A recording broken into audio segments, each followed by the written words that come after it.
About 6 weeks after Nathan's birth, I received a message at work that Yolanda had called saying he was taken to the hospital by ambulance.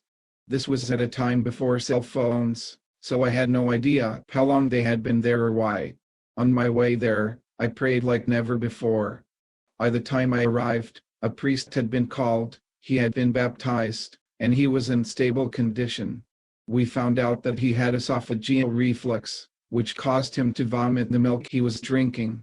This time, it got caught in his throat and he was suffocating. The doctor told us that it was a common condition among newborns, and he would grow out of it. That didn't seem very reassuring. Yolanda's mother suggested that we take Nathan to a chiropractor. I had my doubts. Nathan was so young and I was afraid he would be hurt.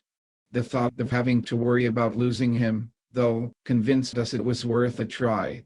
After the first session the vomiting stopped. We'll never know if it was due to the treatment, but we'll always be grateful for the result. It's one thing to be approaching death myself, especially as an older adult. I've had plenty of time to make mistakes, be forgiven, get help correcting them, and realize how completely dependent I am on God. But it's another thing having to face the possibility of the death of a child, especially a newborn.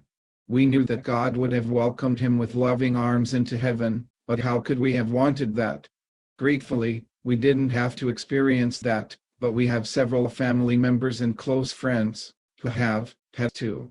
Even though I might have an idea of what losing a child might feel like, I'm sure I don't have a clue what going through it does to them.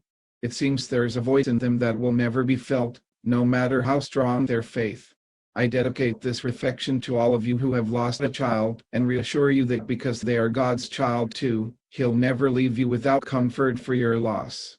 If you haven't yet, open yourself to His loving arms.